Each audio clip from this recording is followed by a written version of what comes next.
மக்கள் ஒருவரை ஒருவர் சந்திக்கும் பொழுது பல்வேறு வகையான முகமன்களை பரிமாறிக்கொள்கிறார்கள். உலகம் முழுமைக்கும் good morning, good afternoon, good night என்று சொல்லக்கூடிய ஆங்கிலத்தில் சொல்லக்கூடிய முகமன் தான் அதிகமாக பரவலாக பேசப்படுகிறது, சொல்லப்படுகிறது. அப்போ இந்த முகமனை நாம் எல்லா சூழ்நிலையிலும் பயன்படுத்த முடியுமா என்று பார்த்தால், ஒருவர் துன்பத்திலோ கஷ்டத்திலோ கவலையிலோ இருக்கும் பொழுது இதை பயன்படுத்த முடியாது. அதே நேரம் இஸ்லாம் சொல்லக்கூடிய இந்த முகமனை அனைத்து நிலைகளும் பயன்படுத்த அஸ்ஸலாமு அலைக்கும் என்று ஒருவரை பார்த்து நாம் சொல்லும் பொழுது உங்களுக்கு நிம்மதி மன அமைதி உண்டாகட்டும் என்று நாம் சொல்லும் பொழுது அது அனைத்து சூழ்நிலைக்கும் பொருந்தக்கூடியதாக இருக்கின்றது.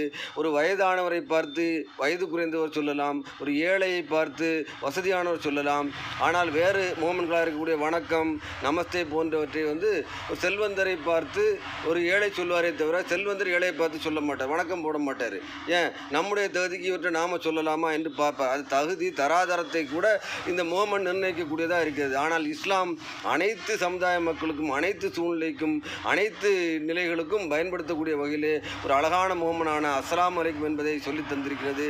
அதை நாமும் சொல்வோம். உங்கள் மீது மன நிம்மதி அமைதி உண்டாகட்டும். அனைவருக்காகவும் நாம் பிரார்த்திப்போம்.